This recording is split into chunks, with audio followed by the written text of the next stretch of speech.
చిత్తం. నేను చెబుతా కానీ మరి మీరు ఒప్పుకుంటేనన్నాడు. ఒప్పుకుంటానయా, చెప్పు శాస్త్రి గారు చెప్పు అన్నాడు. చిత్తం, మీరు జాగ్రత్తగా చూస్తున్నారా అని అన్నాడు. చూడకమే గదిలోనే ఉంటుంది అన్నాడు. కాదు, గదిలో ఏం చేస్తుందో మీరు చూడాలన్నాడు.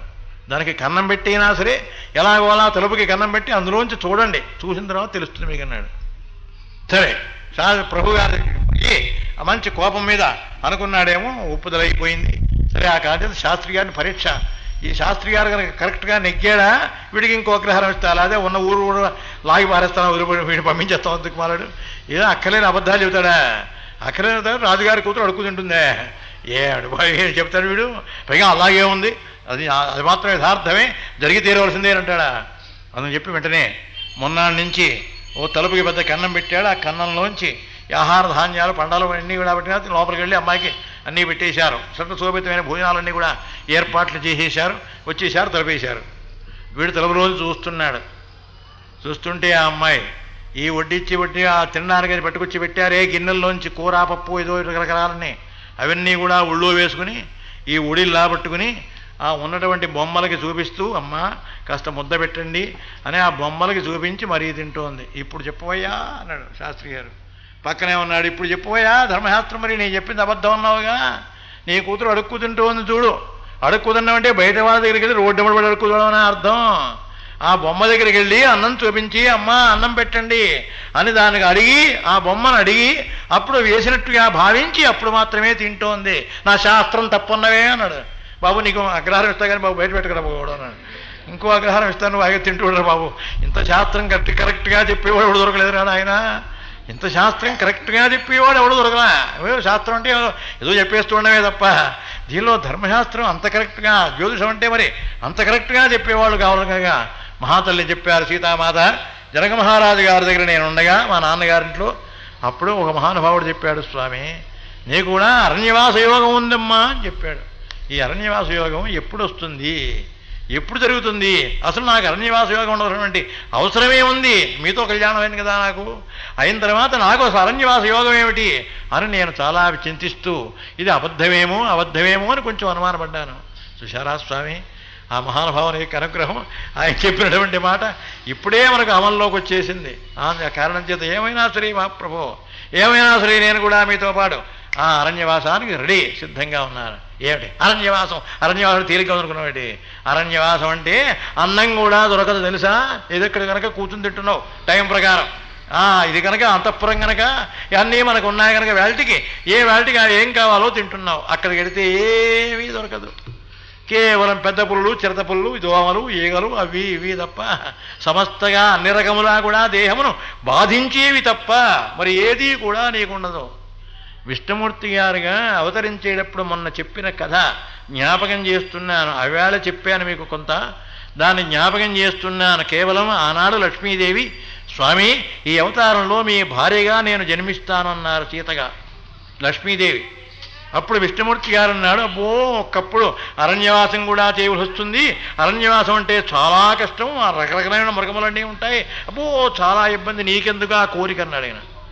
అది కాదండి, నాకు చిన్న కోరిక ఉందండి, ఆ కోరిక కోసమనే నేను ప్రత్యేకించి ఈ జన్మలో ఈ అవతారంలో మీకు భార్యగా అవతరించాలని కోరుకుంటున్నానన్నారు లక్ష్మీదేవి. ఏమిటి ఆ కోరిక అన్నారు. ఆనాడు విష్ణుమూర్తి గారు లక్ష్మీదేవిని ఏమిటి నీ కోరిక అన్నారు. కాదండి, శత్రు సంహారం అవలీలగా చేశారట మీరు. మత్స్య కూర్మ వరాహాది అవతారములలో శత్రు సంహారాన్ని అవలీలగా చేశారట మీరు. అందరూ చెప్పుకున్నారు, నా కంటితో చూడలేదుగా, ఈ అవతారంలో నా కంటితో చూసి సంతోషించాలని. బయట వాళ్ళు చెప్పుకోవడానికే ఓ రామచంద్రమూర్తి అలా చేశారు, ఈ బలాన్ని ఇలా చేశాడు, ఏదో రకరకాలుగా మీ యొక్క అవతారాన్ని గురించి ప్రతి అవతారంలోనూ కూడా వర్ణించుకున్న కృష్ణ భగవానుడు అలా చేశారు, ఏదో రకరకాలుగా వర్ణించుకుంటూనే ఉంటారు. ప్రతి అవతారానికి చెప్పుకుంటూనే ఉన్నారు ప్రజలు. కానీ నా కంటితో చూసే యోగం లేదు కనుక స్వామి ఏమైనా సరే నేను మాత్రం ఈ అవతారంలో మీ భార్యగా జన్మించవలసిందే అన్నారు లక్ష్మీదేవి. చాలా ఇబ్బంది వస్తుంది, ఒక్కప్పుడు గాలి కూడా భోంచే వస్తుంది, గాలి కూడా అవి పీల్చడమే తప్ప అంతకన్నా ఏం లేదు. ఇక వండుకోవడానికి తినడానికి ఏ రకమైన పదార్థం కూడా దొరకదన్నారు. ఏం పర్వాలేదు మహాప్రభో, మీ సేవ చేయడం కన్నా ఏం కావాలన్నా ఇప్పుడు అలాగే చెబుతారులేదు. ఈ లోకంలో ఉన్నాం గనక, వైకుంఠంలో ఉన్నాం గనక ఓ చెప్పేస్తావు కబుర్లకే. ఆ మానవ జన్మ ఎత్తితే అరణ్యవాసానికి వెళ్ళవస్తే అప్పుడు తెలుస్తుంది నీకన్నాడు. అక్కడ అంటే ఆవిడన్నా, స్వామి మీ యొక్క సేవ చేసుకోవడం తప్ప నాకేమీ అక్కలేదన్నారు. బ్రహ్మచర్యం వర్తయచ్చిదా, అయ్యా మీ భార్యగా వచ్చిన కారణం చేత ఏదో అలా కావాలి ఇలా కావాలనుకుతానేమో, కేవలం గృహస్థాశ్రమంలో ఉన్నప్పటికీ నేను మాత్రం మీరు పూర్తిగా రాజ్యం చేసి రాజ్యానుభవం కూడా అయిపోయే వరకు నేను బ్రహ్మచర్యంలోనే ఉంటానన్నారు అనే మాట ఇచ్చారు లక్ష్మీదేవి. అందుకనే రామచంద్రమూర్తి యొక్క పిల్లలు ఉత్తర రామాయణం వరకు లేరు. ఏమండి, ఉత్తర రామాయణం వరకు పిల్లలు లేరా? లేరు. అంతవరకు ఆవిడ బ్రహ్మచర్య దీక్షలో ఉన్నారు. అంతేకాదు మహాప్రభో, మీ మాటే నా మాట, మీ సేవ తప్ప నాకు ప్రత్యేకమైన కోరికంటూ ఉండదు.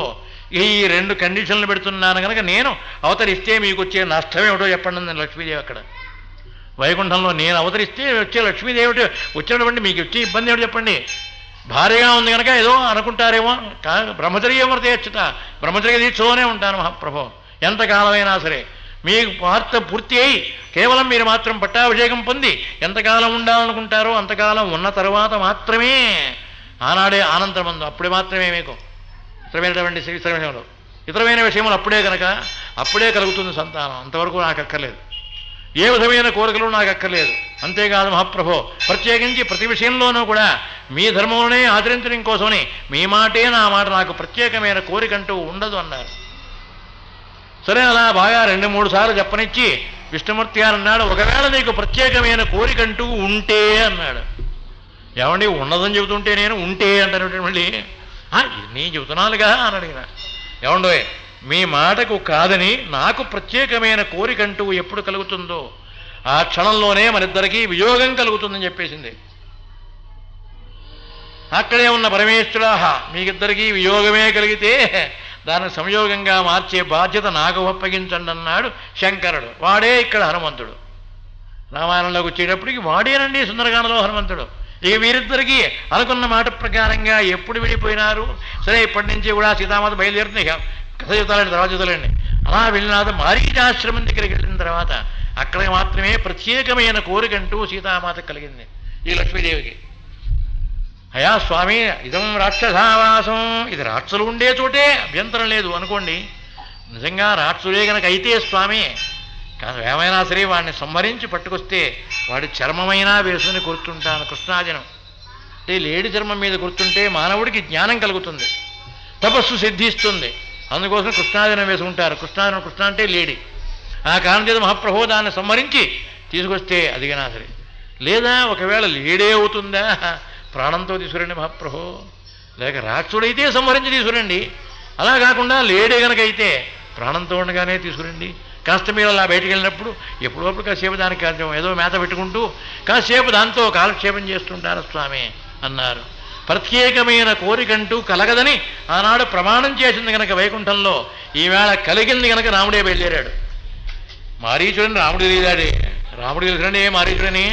లక్ష్మణస్వామి అన్నాడు, అన్నయ్య వాడు మారీచుడే, అంతటి వాడు ఇక్కడ ఎవడూ లేడు, మహామాయావి వాడేట, సందేహం లేదు. నువ్వు పెడతావు ఎందుకు, నేను వెళ్ళి వాడిని సంహరిస్తా కదా అని అడిగిన లక్ష్మణస్వామి. సీతారక్షణ తత్పర, సీతాను జాగ్రత్తగా రక్షించుకుంటూ నువ్వే ఉండన్నయ్యా అన్నాడు. అప్పుడు రామచంద్రమూర్తి అన్నాడు, ఆవిడ బయలుదేరి వచ్చిన తర్వాత ఇంతవరకు నాకు అనేది ఏది అడగలేదురా, ఇవాళే అడిగింది కనుక నేనే పెడతాను అన్నాడు ఆయన. చూసారా, ప్రతి వాళ్ళు మాటకి మాట అన్నారు అంటే దాన్ని పట్టుకుంటారు. ఆవిడ ఇంతవరకు ఏదీ నాకు కావాలని అడగలేదు, అందుకోసం ఇవాళ ఆవిడ అడిగింది కనుక నేనే బయలుదేరుతాను, నువ్వే కూర్చోరా అని అడిగింది. లక్ష్మణస్వామిని కూర్చోబెట్టి వెళ్ళాడు. మరి ఎందుకు వెళ్ళాడండి? ఆ మాట ప్రకారం ఆవిడకి ప్రత్యేకమైన కోరికంటూ కలిగింది. సరే, మారీచుడు సంహరించాడు. ఈ కథ వద్దు మనకు, కథ మనకు తెలుసు మహాప్రభో. అసలు పాయింట్ ఎక్కడుంది? ధర్మశాస్త్రం ఆనాడు చెప్పినటువంటి మాట ప్రకారంగానే స్వామి హనుమంతుడు ఇచ్చాడు. సరే, ఇవాళ మళ్ళీ అయోధ్యకాండకు వచ్చేసాను. సీతామాత అన్నారు వెంటనే, స్వామి నాకు మాత్రం ప్రత్యేకమైనటువంటి కోరికంటూ ఏమీ లేకుండా అలా క్షేమంగా మేము యొక్క సేవ చేసుకుంటూ ఉంటాను స్వామి. అయినా స్వామి నన్ను భయపెడుతున్నారే మీరు, సర్వాంతర్యామి కదా మీరు, సమస్త పరమాత్మ యొక్క స్వరూపాన్ని అక్కడ చెప్పారు. సర్వాంతర్యామి కదా, ప్రతి జీవకోటి యొక్క హృదయంలోనూ కూడా మీరుంటారు కదా. ప్రతి జీవకోటి హృదయంలో మీరున్నప్పుడు ఆ జీవకోటి నన్ను ఏం చేస్తుందండి? నాకు అపకారం చేస్తుందా? మీ ఆజ్ఞ వల్ల బ్రతికేటువంటి జీవకోటి నాకు మాత్రమే ప్రత్యేకించి అపకారం చేస్తుందా స్వామి? ఏమైనా చేయదు. ఆ కారణంగా నాకు ఏ విధమైనటువంటి భయం లేదు. ఇక గాలి పీల్చడం అంటారా స్వామి? అది కేవలం సృష్టిలో పరమాత్మ అలా వీస్తూనే ఉంటాడు కనుక దాన్నే పుచ్చుకుని అలా కొంతవరకు ఏదో జీవిస్తుండడానికి ఒకవేళ మరి ఏమీ దొరక్కపోతే కేవలం దాంతోనే జీవిస్తాం మహాప్రభు. ఏమైనా సరే అంత మాత్రం చేత కేవలం ఏదో నాకు ఉండడానికి వీల్లేకపోతుంది అనే భావం నాకెందుకు కలగాలి? కేవలం మీ ప్రతి శుశ్రూషణే రత, మీ యొక్క సేవ చేసుకుంటూ శుశ్రూష చేసుకుంటూ అలా ఉండాలి అనేటువంటి కోరికతో కదా మా నాన్నగారు మీకు ఇచ్చి వివాహం చేశారు. బ్రహ్మచర్యవర్తి ఆయన స్వామి రామచంద్ర నీకు అలా ఛాయేవా అనుగత సదా పతివ్రత మహాభాగ ఛాయేవా అనుగత సదా సీతా కళ్యాణం నాడు చెప్పాడుగా. పతివ్రత పతిరే వ్రతం చేసుకా పతివ్రత, భర్త గారు ఏం చేస్తే అదే వ్రతం ఆవిడికి. మహాభాగ చాలా గొప్పది. ఛాయేవానుగత సదా నీడవల ఎప్పుడూ నీతోనే ఉంటుంది అన్నారుగా నాన్నగారు. ఆ మాటకి మీరు అంగీకరించారు కదా. వేళ అంగీకరించారు. అవన్నీ మామూలు లేదు, ఆ శ్లోకాలు అందరికీ ఏదో వస్తూనే ఉంటాయి, అలా చెబుతూనే ఉంటారు అన్న నేను. అదే స్వామి కాదండి, ధర్మశాస్త్రి ఇచ్చా ఒక్క మాట పెద్దలు మాట్లాడారు అంటే ఆ మాటకి విలువ ఉంది. ఆ మాట ప్రకారమే జరగాలి, ఆ మాట ప్రకారమే చెల్లాలి, ఆ ధర్మమే చెల్లాలి అనేటువంటి గౌరవం ఉంది కనుక మహాప్రభు ఏమైనా సరే మీ సేవ చేసుకుంటూ నాకు మాత్రం అలాగే ఉంటాను స్వామి అన్నారు. ఏమీ లాభం లేదు, ఏమి రావడానికి నువ్వు వీల్లేదు. అయినా అసలు నిన్ను రమ్మన్నాడా నాన్నగారు? వెళ్ళమంది నన్ను ఒక్కనే వెళ్ళమన్నారుగా, ఎవరినీ వెళ్ళమనలేదు కదా అన్నారు. కాస్త అవకాశం ఇస్తారేమో అని చూస్తున్నాడు బాబు మహానుభావుడు లక్ష్మణస్వామి వారు. అవకాశం ఇస్తారేమో, అవకాశం ఇస్తే మనం కూడా వెళ్ళిపోదామని. ఈ ఊళ్ళోంచి మనం కూడా వెళ్ళిపోతాం. దుకుమాల ఇది ఎందుకు, ఈ దుకుమాల రాజ్యం మనకు అక్కర్లేదు. సీతామాత కనుక కొంచెం అవకాశం ఉంటూ దొరికితే, సీతామాతను గురించి కనుక రామచంద్రమూర్తి ఎస్ అన్నాడు, ఇక నేను కూడా అమాంతంగా ఇక స్వామి నాకు కూడా పర్మిషన్ ఇప్పించండి, అప్పుడు మనం అంతా కలిసి వెళ్ళిపోవచ్చు.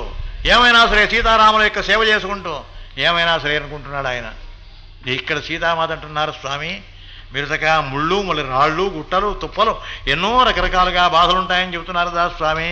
అవన్నీ నేను ముందెడుతుంటే చక్కగా ఆ మార్గం అంతా మీకు సుఖంగా ఉండేందుకు ఆ మార్గం అంతా బాగు చేసుకుంటూ ముందునే వెళ్తాను స్వామి. ఆ కార్యమైనా ఒప్పగించండి, కేవలం పని నాకు ఒప్పగించండి, ఆ పనే చేస్తూ ఉంటాను స్వామి. నాకేం ఆహారం అక్కర్లేదు, ఆహారం కావాలని అది తీసుకొచ్చారా ఇది తీసుకొచ్చారని నేనే అడగను. కానీ మీరు నడుస్తున్నటువంటి మార్గమునకు ముందుగా వచ్చేటువంటి ఆ ముప్పలు గుట్టలు తిప్పలు అవన్నీ దర్భలు మూళ్ళు ఇవన్నీ కూడా జాగ్రత్తగా బాగు చేస్తూ ఉంటాను. హాయిగా మార్గం ఒకటి మీరు రాష్ట్ర మహాప్రభు, ఆ మార్గం ఒకటే మీరు వెళ్ళాలి, అది ఆనందం. అందుకోసమనే చూస్తున్నాను తప్ప ఇతరమైనటువంటి కార్యక్రమం మాత్రం కాదండి. ఆ కారణం చేత ఏమైనా సరే నేను మాత్రం మీతో రావలసిందే అంటున్నారు మళ్ళీ ఈవిడ. ఏమైనా సరే నన్నే అన్నారు తప్ప మహారాజు గారు నిన్ను తీసుకెళ్ళమని చెప్పలేదు. ఆ కారణం చేత అంతేకాదు సుమా నువ్వు వచ్చే అవసరమే లేదన్నాడు. ఆ దర్భలు ముళ్ళు నాన్న చూస్తాగా నువ్వు ఇందాక అంటున్నావుగా సమస్తమైన జీవకోటికి అధిపతి అయినటువంటి మీరు అంటున్నావే, సమస్తమైన జీవకోటికి అధిపతి అయిన నేనే ఉండగా నన్నేం చేస్తుంది ఆ తుప్పలు ఎప్పుడు నన్నేం చేస్తాయి ఇక్కడ? అవి నువ్వు బాగు చేయడానికి నువ్వు కావాలా? అయినా పురుషులు ఉండాలి తప్ప నువ్వేం బాగు చేస్తావు? నువ్వు బాగు చేస్తే నేను నడుస్తూ ఉండవా? అక్కర్లేదు, అవన్నీ నేనే చూసుకుంటాను. ఆ కారణం నువ్వు మాత్రం రావద్దు అని నిర్ణయం చేశారు. కాదు స్వామి, ధర్మశాస్త్రీత్యా అప్పుడు చెప్పింది ధర్మశాస్త్రం వాడే. ధర్మశాస్త్రీత్యా మహాప్రభో నాన్నగారు ఆనాడు రకరకములుగా సంభాషణ చేసి అనేక రకములుగా చెప్పారే. ఆ ధర్మముల్లో ఒక్క ధర్మం చెప్పారు, జామాత నవిజానాతి స్త్రియం పురుష విగ్రహం అన్నారు. నాన్నగారికి మొగ రూపంలో ఉన్న మీరుని తెలియక మొగ రూపంలోనే ఉన్నారు మీరు, కానీ స్త్రీలు. ఆ సంగతి మా నాన్నగారికి తెలియక నన్ను ఇచ్చి పెళ్లి చేశారండి అన్నారు. ఇంత దూరం వాగ్వాదం జరిగిన తర్వాత జామాత నవిజానాతి స్త్రియం పురుష విగ్రహం అన్నారు.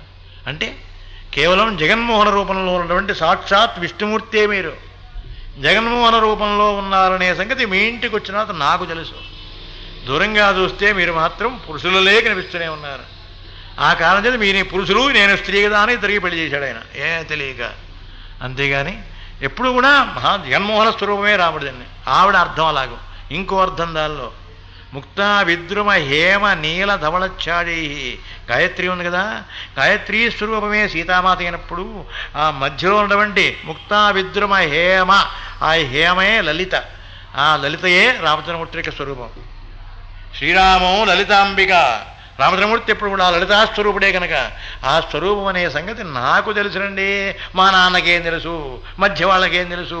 మీ అవతారం ఏమిటో, మీ అవతారం యొక్క స్వరూపం ఏమిటో, ఆ స్వరూప స్వభావములు ఎప్పుడు ఎలా ఉంటాయో, ఎప్పుడు ఎలా మారుతాయో, మీ లక్షణం ఏమిటో నాకు మాత్రమే. అందుకనే పుంసాం మోహన రూపాయ పుణ్యశ్లోకాయ మంగళం, మొగాళ్ళకే అంత వ్యామోహం కలుగుతుందట, మొగాళ్ళకు కూడా రామచంద్రమూర్తిని అలా ఒక్కసారి కౌగిలించుకుందాంరా అనేటువంటి వ్యామోహం కలుగుతుంది అంటే ఆ రూపం యొక్క గొప్పతనం ఏమిటో మరి చెప్పొద్దండి. ఆ రూపం యొక్క విశేషం ఏమిటి, ఆ రూపం యొక్క గొప్పతనం ఏమిటి, అది నాకు తెలుసునండి. నాకు తెలుసుంటాం సీతామాత, నాకు తెలుసు స్వామి, మీరు ఎక్కడెక్కడ ఎలా సంచరిస్తారో ఎక్కడెక్కడ ఎలా ఉంటారో నాకే తెలుసు తప్ప మరెవరికి తెలుసండి అన్నారు. అయ్యా నేను అన్నాను కోపం వద్దన్నారు. మళ్ళీ నేను అన్నాను మాత్రం మీకు కోపం వద్దు స్వామి, మీ యొక్క స్వరూపమే అటువంటిది అన్నారు. జగన్మోహన స్వరూపమే మీది, ధర్మశాస్త్రం అక్కడ జగన్మోహన స్వరూపమే మీది. జగన్మోహవతారంలో ఉన్న మీరు కేవలం నా భార్యగా ఉన్నప్పుడు, నేను భార్యగా ఉన్నప్పుడు కేవలం మీతో కూడా మిమ్మల్ని సేవించకుండా నేను మాత్రం ఇక్కడే ఉంటానా? ఏమైనా సరే ఉండను మహాప్రభో, మీ సేవ కోసమని నేను కూడా బయలుదేరవలసింది అన్నారు. లాభం లేదు, ఏదో నువ్వు చెబుతున్నావు తప్ప, ఇదంతా నువ్వు వర్ణన చేస్తున్నావు తప్పే, కేవలం నేను పురుషుండే కనుక అందుకని మీ నాన్నగారు నాకు ఇచ్చి పెళ్లి చేశారన్నాడు. ఏమో స్వామి ఒక ధర్మం చెప్పనా అన్నారు. ఇంకో ధర్మం చెప్పనా? ధర్మం కోసమనే కట్టుబడ్డారు వాళ్ళు, ధర్మం కోసమనే కట్టుబడతారు, ధర్మం కోసమనే కట్టుబడ్డారు కనుక ఇంకో ధర్మం చెప్పనా అన్నారు. ఏదో చెప్పు, ధర్మానికే వినడానికి నాకు చాలా సంతోషం కనుక, ధర్మం అంటేనే సంతోషం. ఆ కారణంగా ధర్మమే కనుక అయితే తప్పనిసరిగా నేను మాత్రం దాన్ని ఆచరించి తీరుతానన్నాడు ఆయన. అలాగే స్వామి ఆచరిస్తారు కనుక ఒక ధర్మం చెప్పనా అన్నారు. ఎప్పుడో కూడా భర్త గారితో కూడా ఉన్నటువంటి భార్యకే గౌరవం ఉంది, అంతేగాని భర్త గారిని దూరంగా విడిచిపెట్టేసి ఆవిడ మాత్రమే సుఖం చూసుకుంటూ, ఆవిడ యొక్క పోషణ, ఆవిడ యొక్క సుఖం, ఆవిడ యొక్క అందం ఇవన్నీ ఆవిడే అలంకరించుకుంటూ ఉంటే ధర్మశాస్త్రం ఎక్కడ ఒప్పుతుందండి అన్నారు. ఆ మాటే చెప్పింది అనసూయమ్మ. అనసూయమ్మ మకానికి వెళ్ళారు వీళ్ళు, అరణ్యవాసంలోలేండి.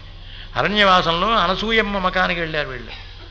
జన్మ మహర్షి గారి యొక్క ఇది అత్రి మహర్షి గారు, అనసూయమ్మ భర్త అత్రి మహర్షి. సరే ఆ ముందుగా మకామకి ఎక్కడో ఇది ఆశ్రమం అనుకుని అలా చూసుకుని వెళ్ళారు. సరే మహర్షి గారు పిలిచాడు, స్వాగతం చెప్పాడు, చూశాడు. అనంతరం ముందు ఇది అనసూయమ్మ యొక్క ఆశ్రమం అండి అన్నాడు ఆయన. ఏ స్వామి మీరు చెప్పారు కదండి, మీరు ఉన్నారు కదా అన్నారు. బే నా పేరు చెబితే నా ఆశ్రమం అంటే ఎవ్వడూ దారి చెప్పడు రామచంద్ర, నువ్వు ఏదో ఆశ్రమం కదా అని వచ్చావు, అంతేగాని ఇది ఎవరు ఆశ్రమం అని తెలుసా, ఇక్కడికి వచ్చే వరకు తెలియదు నీకు. ఈవిడ అది అనసూయమ్మ ఆశ్రమం ఇది అన్నాడు ఆయన. అనసూయమ్మ ఆశ్రమం అడిగితే 14 లోకాల్లో ఏ లోకంలో ఎక్కడ ఏమడినా బలాన తోట ఉందని చెబుతారు దారి, తెలుసా. నాకు మాత్రం ఏమీ పేరు లేదండి ఆయన. ఏమండి ఆ మాటకు అర్థం ఏమిటి చెప్పండి. అనసూయమ్మ గారు భర్త గారినే సేవించి బ్రతికింది, భర్త గారిని సేవిస్తూనే పతివ్రత అయింది, అంతగా ఎవరినో సేవించి పతివ్రత కాదు కదా. అనసూయమ్మకి గొప్పతనం ఎక్కడి నుంచి వచ్చిందండి? అత్రి మహర్షిని ఆశ్రయిస్తేనే వచ్చింది గొప్పతనం. అటువంటి అత్రి మహర్షి గారు అబ్బే నాకేమీ పేరు లేదురా నాయన, నా ఆశ్రమం అంటే ఎవడో చెప్పడు నీకు అన్నాడు ఆయన. నా ఆశ్రమం అంటే నీకు ఎవడూ చెప్పడు, ఎక్కడా దారి లేదు. అనసూయమ్మ ఆశ్రమం ఎక్కడైనా ఓ వెంట చెప్పేస్తారు, అదండి బలా చూడండి చెబుతారు, చూసావా అన్నాడు ఆయన. ఆ రామచంద్రమూర్తిని సీతామాతకు ఆ పూట ఆతిథ్యం ఇచ్చి ఆ అనసూయమ్మ అడిగారు సీతామాతతో, అమ్మ నీ యొక్క వివాహం ఎలా అయింది తల్లి అన్నారు ఆవిడ. అంటే వివాహం యొక్క చరిత్ర ఏమిటో చెబితే ఆవిడ పాతివ్రత్యం తెలుస్తుంది. అబ్బా ప్రతి వారికి ఎవరి ఆలోచన వాళ్ళదండి, ఎవరి ఆలోచన వాళ్ళది, ఎవరి లింక్ వాళ్ళకి. వెంటనే ఆ మహాతల్లి ఇలా అని చెప్పి ఏదో కథావృత్తాంతం, వివాహ కళ్యాణోత్సవం, ఆ కళ్యాణోత్సవానికి శుభసంభంగం ఇవన్నీ కూడా ఎలా జరిగాయో మొత్తం అంతా చెప్పుకొచ్చింది. అంతా చెప్పుకొచ్చిన తర్వాత చాలా సంతోషించానమ్మా, నా ఆభరణములు పెట్టుకునే అధికారం నీకే ఉంది, ఆ కారణం చేత నా చెవలవి ముక్కులవి కాళ్ళకి పట్టుకునేటువంటి ఈ పారాయణ రాచుకునేవి ఇవి ద్రవ్యములు ఉన్నాయే అవి మాత్రం నీకే ఇస్తున్నానమ్మా అన్నారు. ఎందుకమ్మా తల్లి అన్నారు పాపం ఈ సీతామాత. కాదమ్మా నా భర్త గారు తపస్సు బాగా పెరిగిపోయి చివరికి భూగర్భంలో ప్రవేశించి లోపలే జపం చేసుకుంటూ ఉంటారు ఆయన, ఇక బయటకు వచ్చే అవకాశం లేదు, ఇక ఈ ప్రపంచాన్ని వదిలేస్తున్నారు, లోపలికి వెళ్ళిపోతున్నారు. ఆయన లోపలికి వెళ్ళిపోయిన తర్వాత నేను మాత్రం అలంకరించుకుని దేశాల్లో ఉండడానికి వీల్లేదు, ధర్మం ఒప్పదు, అందుకోసం నాకు అక్కర్లేదు ఇవి. అందుకని ఈ కుండలను మాత్రమే నీకు ఇస్తున్నానమ్మా, ఈ చెవలవి ఈ ముక్కులవి నీకు తీసి ఇచ్చేస్తున్నానన్నారు ఆవిడ. అవి సీతామాతకి ఇచ్చారు. అలాగే పారాయణ పెట్టుకునేటువంటి ఉంది భరణ, ఈ భరణలో ఉన్నటువంటి ఈ పారాయణ పెట్టుకునేటువంటి అవకాశం కూడా నీకే కలిగిస్తున్నాను, ఇది కూడా నువ్వే పుచ్చుకోమ్మా. ఇది ఎందుకో తెలుసా, ఇది కనుక పారాయణ పెట్టుకున్నావు అంటే నీకు ఎక్కడ ముళ్ళు మోళ్ళు రాళ్ళు గుచ్చుకోవడం నొప్పులు రావడం ఎటువంటి బాధే ఉండదమ్మా, ఎటువంటి బాధే ఉండదు. ఇక తిలకం భరణ ఇది కూడా నీకు ఇస్తున్నానమ్మా, ఇక నాకు బయటికి వెళ్ళే పనే లేదు కదమ్మా అన్నారు. అంటే స్త్రీ భర్త లేని సమయంలో బయటికి వెళ్ళే అవకాశం లేదు, బయటికి వెళ్ళినా అలంకరించుకుని వెళ్ళకూడదు అనే వేళ చెప్పాడు ధర్మం. నేను చెప్పట్టదండి, నేను చెబితే ఇప్పుడు నా మీద పోటాడతారు, అందుకోసమని వదిలేద్దాం. అది ఎవరిష్టం వచ్చి వారి. అసలు ధర్మశాస్త్రం అంటే ఎందుకని ఈ భావన వచ్చింది, ఈ భావన ఎందుకోసమని చెప్పారు. ఇప్పుడు అలంకరించుకుని బయలుదేరితే రోడ్డు వెంబడి ఎవరో తెలియదు, స్త్రీయో తెలియదు, పురుషులో తెలియదు, పునిస్తో తెలియదు, ఏదో ఏమో తెలియదు. ఎలాగంటే మహాప్రభు అంత దౌర్భాగ్యమైన దుస్థితిలో పడిపోయినాం మనం చివరికి వచ్చేప్పటికి. ఆ కారణాలు అలా జ్ఞాపకం చేస్తారు. ఒకచోట ఈ కారణం, ఒకచోట ఈ కారణం, ఒకచోట ఈ కారణం, అలా రకరకమైనటువంటి కారణాలను మనకు జ్ఞాపకం చేస్తోంది సీతామాత. రామచంద్రమూర్తి ఆ మాటల్లోనే అంటున్నాడు. అలా 10 మంది చెబుతూనే ఉంటారు, లేదు ఈ అలంకారములకే అలంకారం చేసుకోకూడదు ఎక్కడుంది అంటున్నాడు పాపం ఆయన. అంటే ఆవిడ మనస్సుని ఇంకా రూఢి చేసుకోవాలి. అన్యథా శరణం నాస్తి త్వమేవ శరణం మమ, అన్యథా శరణం నాస్తి, ఇక మరొక మార్గం లేదు అంటేనే భగవంతుడు ఉన్నాడు. అంతేగాని నీ పని నువ్వు చేసుకుంటూ ఉంటాను, ఏదో చూద్దాం పూజ చేస్తున్నాను, ఏదో నా పూలేగా ఏదో పూలు వేస్తూ ఉండడం, ఏదో నైవేద్యం పెడుతూ ఉండడం, ఏదో చేస్తాడు ఆయన, చేయకపోతే అప్పుడు చూద్దాం సంగతి అని అలా చేస్తున్నాడు తప్ప రామచంద్ర ఇక నీవే నాకు గత్యంతరం ఏమీ లేదు అనే భావనకి వీడు రావడం లేదు కదా. ఆయన కూడా చూస్తున్నాడు. కానీరా నీ ప్రయత్నం ఏమిటో చెయ్యి, నీ ప్రయత్నం ఎంతవరకు అంతా చేసేయి, అప్పుడు అన్యథా శరణం నాస్తి మంత్రం అంటూనే ఉన్నాడు వీడు. అన్యథా మంత్రం మాత్రం అంటూనే ఉన్నాడు మహాప్రభు. అన్యథా శరణం నాస్తి త్వమేవ శరణం మమ తస్మాత్ కారుణ్యభావేన రక్షరక్ష జనార్దన. పరమేశ్వర రామచంద్ర నువ్వు తప్ప నాకు గత్యంతరం లేదు, నువ్వే తప్ప ఈ ఆపత్తులోంచి బయటపడేసేవారు ఎవరు లేరు, రక్షించేవారు అని ఆ చివరికి మాత్రమే ఆవేదన పడుతున్నాడు. మంత్రం నడుస్తూనే ఉంది కానీ క్రియ మాత్రం జరగడంలా. వీడి మనస్సును ఆ స్థితికి వీడి మనస్సు రాలా. అబ్బా ఆ స్థితికి మనస్సు రావాలి. ఆ మనస్సు వచ్చినప్పుడు మాత్రమే సిద్ధిస్తుంది. ఆ మనస్సు రాకుండా మాత్రం సిద్ధించదు. రోజు నువ్వు కొబ్బరికాయ కొట్టినా సరే, రోజు పూజ చేసినా సరే, రోజు నైవేద్యం పెట్టినా సరే, అది ఆయన మాత్రం మామూలుగా పుచ్చుకుంటూనే ఉంటాడు. రోజు పెడుతున్నారుగా మామూలుగా భోజనం చేస్తున్నట్టే ఆ పరమాత్మకి. అంతేగాని అంత మాత్రం చేత నీ కష్టమేమిటో ప్రత్యేకించి వారికి చెప్పుకున్నవాడివి కావు కదా. నీ కష్టమేమిటో వారికి చెప్పుకోవాలి. ఆ చెప్పుకున్నప్పుడు మాత్రం అందుకనే అన్యథా శరణం నాస్తి త్వమేవ శరణం మమ అని ప్రతి పూజకి చివర పరమాత్మకి నమస్కారం చేసేస్తూనే ఉంటాడే. అన్యథా శరణం నాస్తి, ఇక నాకు మరొక్క మార్గం లేదు అనాలి. లేదు అంటే నోటితో అనడం కాదు, మనస్సులో రావాలి ఆ భావన. త్వమేవ శరణం మమ తస్మాత్ కారుణ్యభావేన రక్షరక్ష జనార్దన. ఆ కారణం చేత నిన్ను ఆశ్రయిస్తున్నాను మహాప్రభో. ఆ కారణం చేసి ఇక్కడ కూడా సీతామాత అంటారు, మహాప్రభో ఏమైనా శ్రీరండి, మిమ్మల్ని మీ యొక్క సేవ చేసుకోకుండా ఎందుకండి దౌర్భాగ్యమైనటువంటి జీవితం, ఏమైనా శ్రీ మహాప్రభో. సమస్తమైనటువంటి శక్తులను కూడా ఆధారపోస్తాను మహాప్రభో, ఆధారపోసేస్తాను. సమస్తమైన శక్తులు నాకు ఏమీ అక్కర్లేదు మహాప్రభో. అనేకమైనటువంటి వాంఛలే లేవు. బ్రహ్మచర్య వర్తేచ్యుత, బ్రహ్మచర్య దీక్షలో ఉంటాను స్వామి. నన్ను తీరుదలో మీకు అభ్యంతరం ఏంటి? నన్ను తీసుకువెడితే మీకు వచ్చినటువంటి అభ్యంతరం ఏమిటో చెప్పాలి మహాప్రభో. మీకు వచ్చేటువంటి అభ్యంతరం ఏమీ లేదు, భార్యని తీసుకొచ్చా కదా అనేటువంటి భార్య అనే భావన నాకు లేదు, అక్కర్లేదు మహాప్రభు. మిమ్మల్ని పరమాత్మగానే భావిస్తాను, పరమాత్మగానే చూస్తాను, పరమాత్మగానే సేవించుకుంటాను తప్ప భార్యనే భావనే నాకున్నది కనుక ఇక నన్ను తీసుకెళ్తే మీకు వచ్చి అడ్డేమిటన్నారు. ఏ బాబు అడ్డగించేశారు మొత్తం విషయం అంతా. ముందుకు అడ్డం తిరిగిపోతుందని చెప్పి సరే అలాగే నువ్వు బయలుదేరచ్చు కానీ ఆయన నా ఇష్టం కాదు కదా, దశమహారాజు గారు ఆజ్ఞ. ఆ కారణం చేత దశమహారాజు గారు కూడా అంగీకరిస్తే అన్నాడు. అప్పుడు దశమహారాజు గారు అంగీకరిస్తే నేను వెళ్ళడానికి అభ్యంతరం లేదన్నాడు. ఆయన అంగీకరించకపోతే మాత్రం వెళ్ళేసుమా, ఆయన అంగీకరిస్తే మాత్రం నేను వెళ్ళడానికి నాకు అభ్యంతరం లేదన్నాడు. అప్పుడు ఆ మాట నేనప్పటికీ అప్పుడు సీతామాత వెంటనే మహానుభావ స్వామి గబగబా వచ్చేసాడు. అంతే ఆ మాట ఎప్పుడు బయటకు వస్తుందా అని చూస్తున్నాడు. అమ్మా పాతయో పతితో పోయి కాలం విడిపోయినాడంతే. మహాప్రభు అన్నయ్య నాకు మాత్రం ఈ దౌర్భాగ్యమైనటువంటి ఈ అయోధ్యలో మాత్రం నాకు స్థానం లేదన్నయ్య. ఈ అయోధ్యలో మాత్రం నా వెంటి కోపించేవాడు పైగా. ఏదో కోపం అంటే ఏమో తండ్రిని చంపేస్తాను, ఎవరిని చంపేస్తాను, రేపు పొద్దున ప్రభుత్వానికి వచ్చినట్టు భరతుడిని చంపేస్తానేమో, ఏం చేస్తానో తెలియదుగా. ఆ కోపం నాకు ఎక్కువ. ఆ కోపం వచ్చేప్పటికలా ఏం చేస్తానో తెలియదు.